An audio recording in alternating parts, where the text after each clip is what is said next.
It's all in your head. You've been making it up. Apart from the tragic accident with your wife, no one has been killed. Your delusions are just a manifestation of your subconscious mind trying to protect you from the too painful truth. Unless we fight the fantasy, it will return. I know the instinct is to resist me, but think about it. Doesn't this make far more sense than the insane supernatural conspiracy you have concocted in your mind? You're a skeptic by nature, Alan. We both know this. Everything can be explained logically.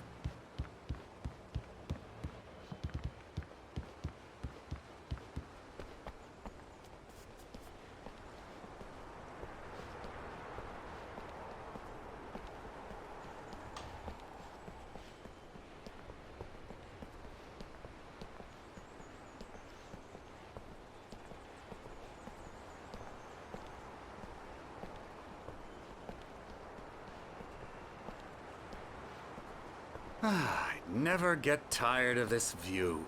Very inspiring, isn't it? Cauldron Lake spread below us. I could see Mirror Peak on the other side of the lake.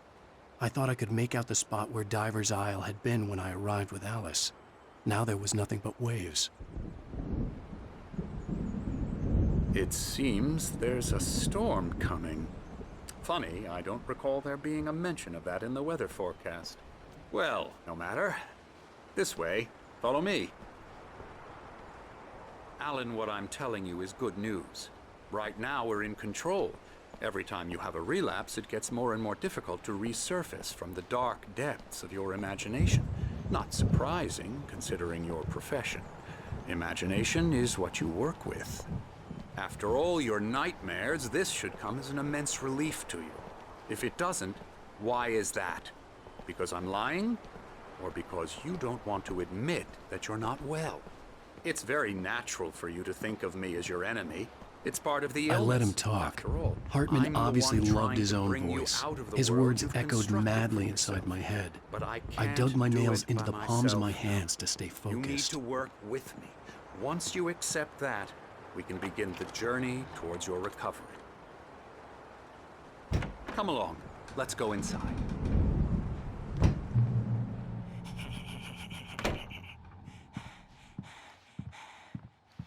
Here's the entrance to the office wing. That's for staff only. You were impressed by my trophies when you first arrived here. I do love to hunt. The great outdoors, man versus nature. It's wonderful stuff. Pretty damn wonderful, yeah. Scary, scary, scary.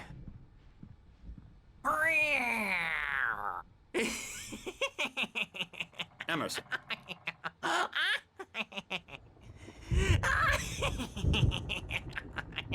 I'm a real bad dream, mister. You should be afraid of me. Don't want to run into me in the night, that's for sure.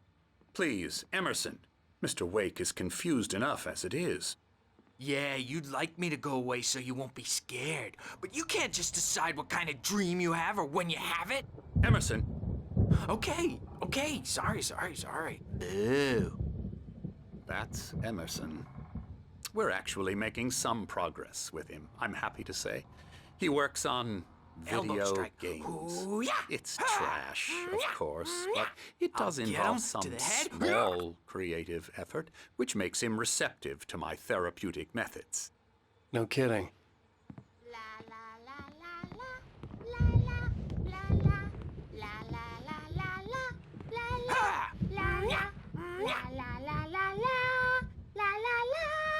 Now, you might have noticed the typewriter in your room. You've been writing as a part of the therapy. As soon as you feel up to it, you should continue.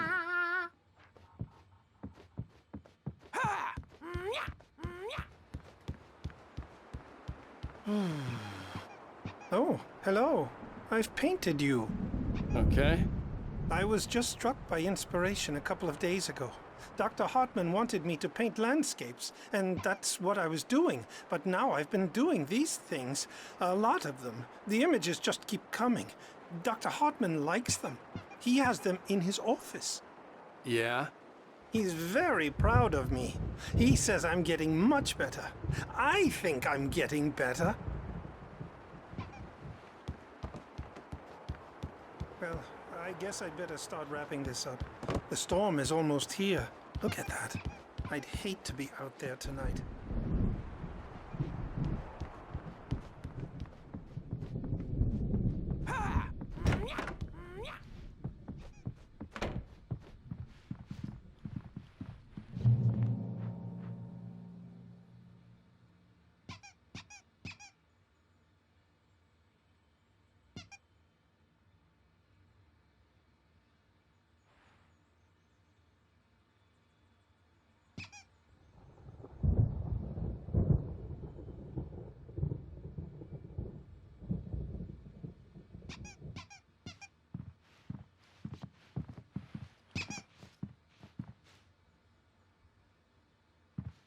My rheumatism's killing me. There's a storm coming. Oh, what a storm. I hope it wipes this place off the face of the earth. And these two are the Anderson brothers, Odin and Thor. They had how should I put this? A heavy metal band in the 70s and 80s called Old Gods of Asgard. They even adopted new first names to complete the image of Viking gods. After the band broke up, they lived on a farm nearby. They are, well, in advanced stages of dementia. They're well cared for, TLC and all that. There's nothing more that can be done. I'm afraid that the rock and roll lifestyle has left its mark. Oh, that won't do. I'm so sorry to cut this short for now, Alan. The power has been acting up. I'd better go check on it. We'll continue this soon. Meanwhile, when you feel up to it, return to your room and try to write. It really is for the best. Don't you think? I'd like to bash his head in with a hammer. Oh, he'd love to fish out our secrets, but he has no clue. He's not crazy enough. Not crazy like us, Sonny. Yeah! Being crazy's a requirement, Sonny. Who else could understand the world when it's like this? It takes crazy to know crazy. That's the sanest thing I've heard in a while. Zane! You're all right, Tom. Hey, we like him, don't we, bro? He's got to go to the farm. The Anderson Farm. Valhalla! We wrote it all down, lest we'd forget. A crash course. All you need to know to get your head right. You need to find the message. Here, Sonny, here's something for you. Gave me a rash, but I kept it safe from these bastards. My head was... Zane could feel the poems, taking form, shaping things.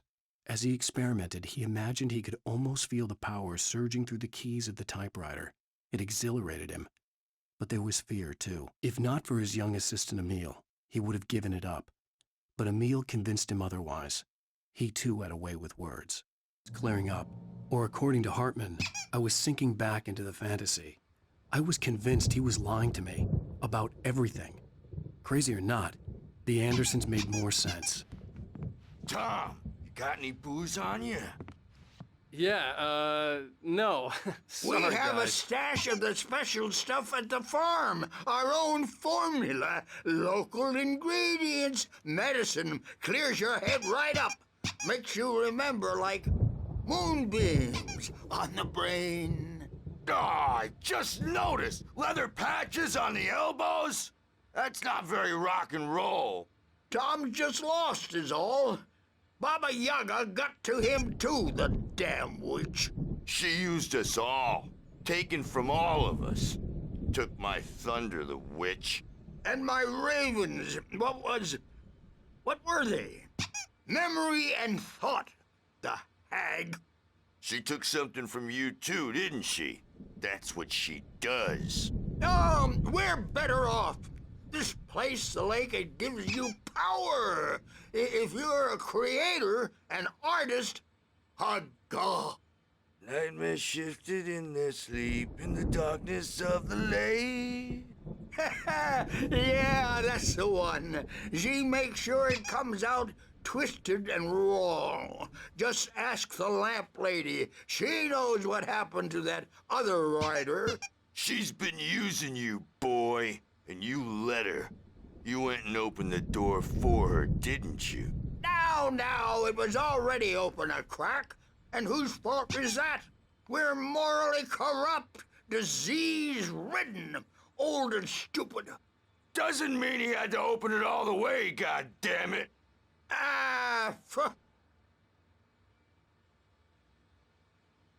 So tired.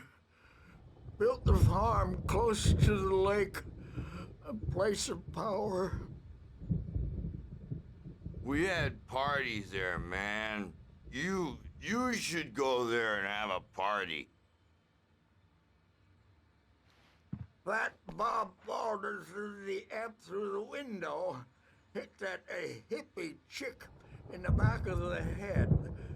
15 stitches and a concussion. Bob's dead now. Leukemia. Stitches, snitches, and narcs, man. Bad scene. I'm tired. I'm a bad dream, and you can't wake up. You can't hurt a nightmare because all dreams are only imagination. They're only in your head, and they're not there when you wake up.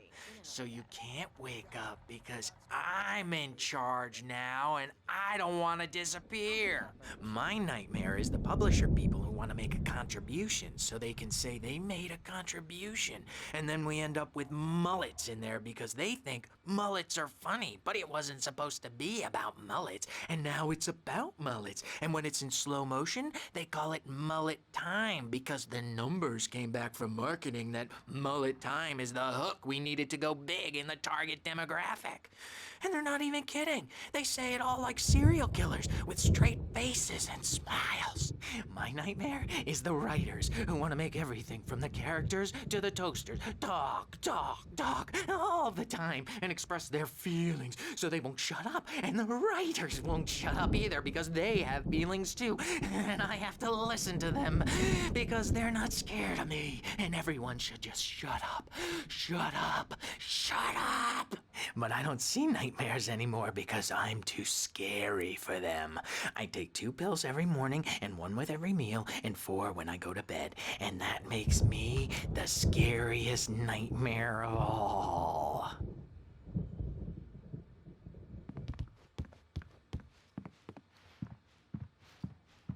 Hey, Wake, why don't you humor Dr. Hartman and give the writing a shot, huh?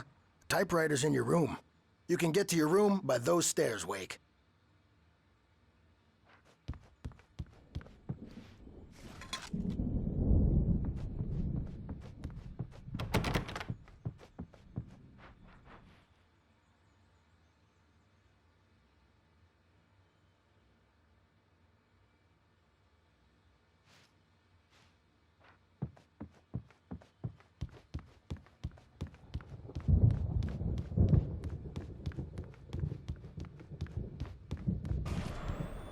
Something's wrong. I'm not myself. It's hard to think that there's a shadow inside my head. I can only focus on writing. Everything else is a blur. I'm trapped in this cabin. Have been for days, but it's always dark outside. My editor is real. I saw her again. She's not human. It's not human. A dark presence is wearing the old woman's face. She was covered in clinging shadows.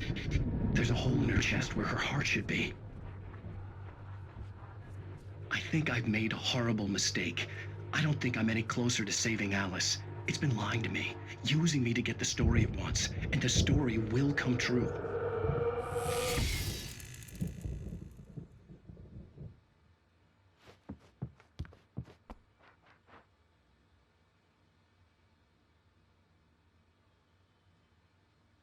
Hartman wanted me to write. I knew I couldn't, but I figured I should just play along for now. It was the only thing I could do with Nurse Birch watching me like a hawk.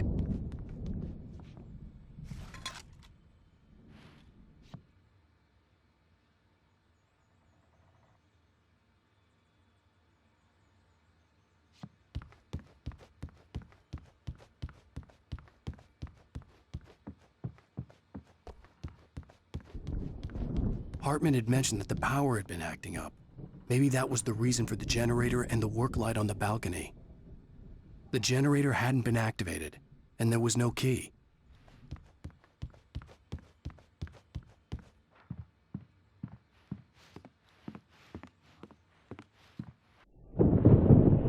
The white glare of the blank page in front of me hurt my eyes. My hands began to shake uncontrollably. Everybody calm down. Put that down. Bert, I need help. Hey, Wake, you stay here. I'm gonna go see what's up. You just keep doing what you're doing. Be cool, okay?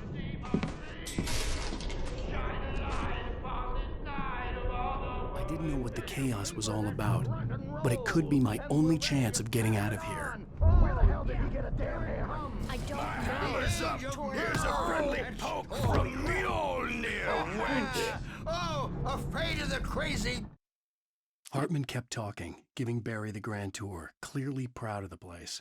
He went on and on about his hunting trophies, and Barry was impressed. But he was here on business. He raised his voice, cut through the monologue. "Hey, Hartman, where's Al?" Hartman stopped in mid-sentence, annoyed at the interruption.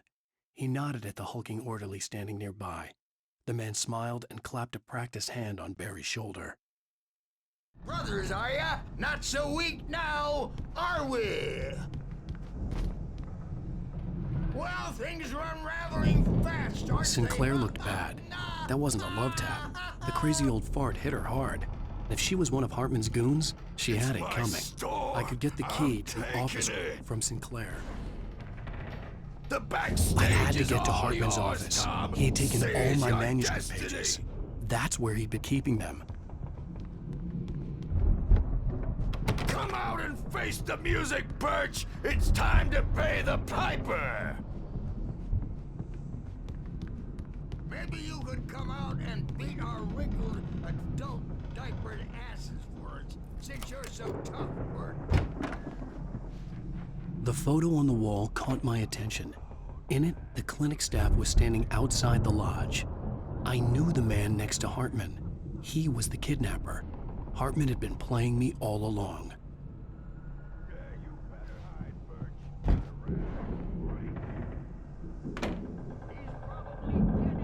The markings on the tape said they were recordings Hartman had made at the sessions with his patients. I saw Alice's name on one of them. For a moment, I couldn't breathe right.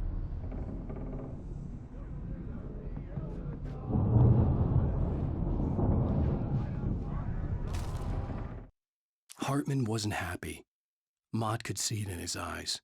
He quickly lowered his own. He had made a mess of it, and he knew it. The shame of failure was hard to bear. He hadn't expected Wake to say he needed more time, and he blurted out 2 days, less than Wake had asked for to show him who was in charge. But that wasn't part of Hartman's plan.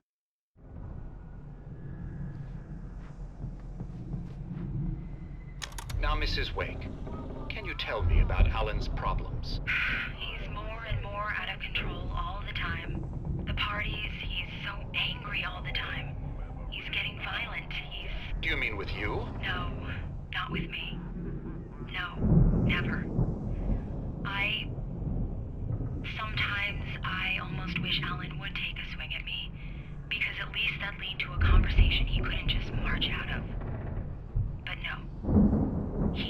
Alan doesn't really sleep. And the work, well, he's not writing at all. He sits there for hours and just gets more and more frustrated. And I can't talk to him. Yes. Tell me, Mrs. Wake. What would you say to him if he'd listen? I don't know. I want to say, I look at you, and it's not you. Just some stranger who resembles you. Looking out from behind your eyes, and I don't like that guy much. And now it's all gonna go to hell. But you don't ever say this. No. I've tried, but he's not listening. He's too deep in his own problems, always going on about something else. I'm so afraid I'm gonna lose him. And we're not even talking anymore. He doesn't let me in anymore. He just keeps me in the dark. I'm so alone here, even when he's home. Please help me, Doctor, because I've Well, if you can just get him here, I'll absolutely do my very best. Yeah, but Doctor, you need to be careful with him. He's not just going to listen to you and cooperate. He's the most stubborn man I've ever met. Well, I'll be sure to bear that in mind. Hearing her voice, what she was saying made me happy and sick and guilty all at once. Worst of all, I recognized the words. The phone call from her. It had been a cut-up of this. Just a recording. Rudolph Lane's case is interesting. He was completely blocked, and frankly, I was about to discard him as useless. However, once Wake arrived and started writing, something changed in Rudolph. He's producing extraordinary work, increasingly dark pieces. Unfortunately, he doesn't respond to direction at all, and it's my belief that he's not so much a creator as an illustrator, perhaps, a recorder of sorts. I hadn't considered the existence of such a role before, let alone its implications, but the paintings he has produced are informative. At least he's easily controlled and useful. I wish I could say the same about Wake. It's frustrating that the best subjects are always so damn difficult to deal with. Not buying that. I was tailing Wheeler, and this is the only place he could have gone. That means Wake is probably there too! Agent Nightingale. This is private property, and I will not allow you to disturb my patients. Yeah? I can get a warrant. How'd your fragile little patients like that? Oh, I'm thoroughly intimidated by your mighty authority now, Agent. Listen, you smug snob. How would you like it if I busted through this gate and knocked you around a little? Agent Nightingale, first of all, I'm recording this conversation, so you might want to watch what you say. Secondly, you're not dealing with a hick now. I know the law, and if you can get a judge to grant a warrant, I'll be glad to cooperate. But you won't get one. Be advised that any further communications with me are to be made through my lawyer. I don't believe this. Good day, Agent. Yeah.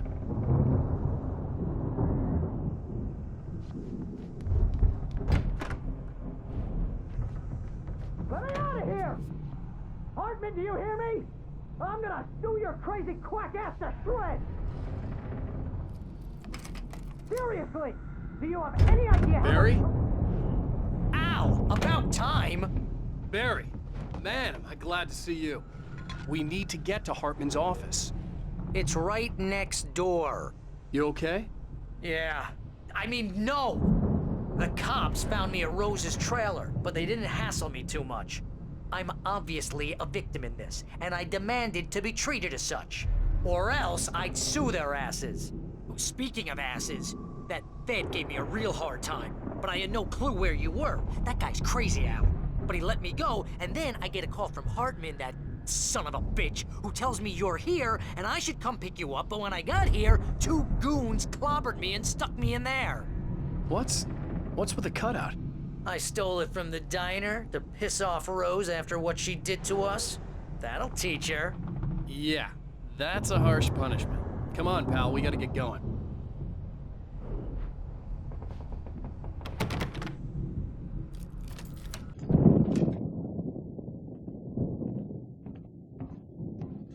These were all the pages I had on me. And more.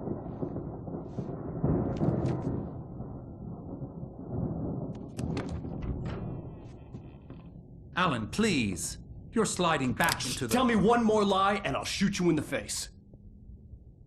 Ah, well, it was worth a shot. Really, Wake, come on. Let's work together on this. You have no idea... Hartman, shut up! Barry, get out of here. I'll catch up with you. Get a car. Oh, Al, let's just... Go! Wake, listen to me. This is a mistake. Don't you see? Together we can create something absolutely wonderful. With your ability and mine.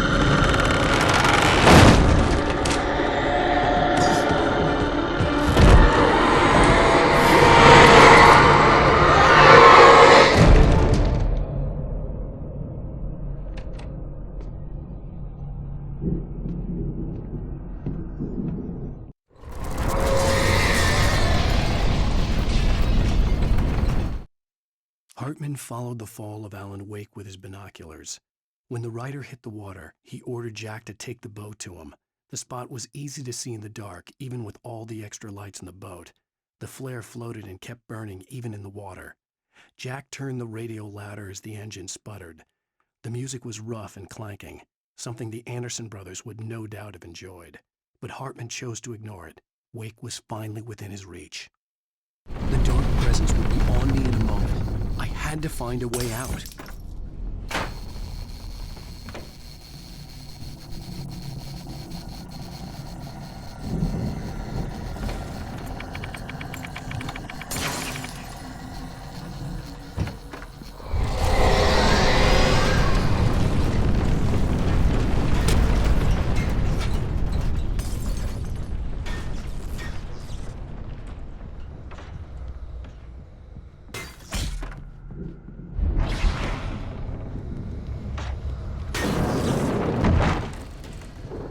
I needed light to get the possessed bookshelves out of my way.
Most of us have felt its shadow on us. A shiver down your back, a glimpse from the corner of the eye. You can't find it on purpose, but take a wrong turn, board the wrong bus, wonder where you are when you wake up, and you will find yourself in the small town of Night Springs. Tonight's episode, The Doomed Samaritan. Sometimes, even the simplest things prove impossible. Consider, you get in a car and leave a life behind. Easy? Not tonight. Thanks for the ride, Mark. I'm so glad to be leaving this place. You have no idea. What, Night Springs? Come on, Linda. Relax. It's not that bad. Hey, what's that up ahead? Oh, God. There's someone in the road. I think there's been an accident.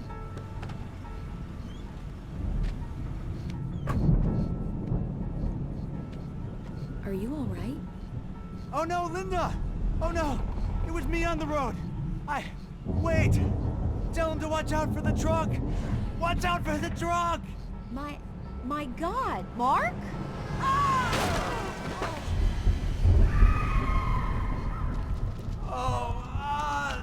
Oh, please! God, no! Linda! Linda! Thanks for the ride, Mark. I'm so glad to be leaving this place. What, Night Springs?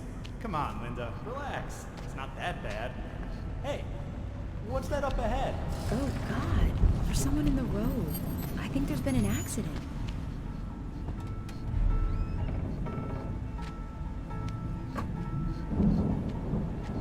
Are you all right? Oh no, Linda! Oh no! It was me on the road! Wait! Tell him to watch out for the truck! Watch out for the truck! My God, Mark? And there you have it. A vicious cycle, brutally punctuated by the blast of an air horn and screaming metal. Many roads are dangerous, but none more so than the one that leads away from Night Springs.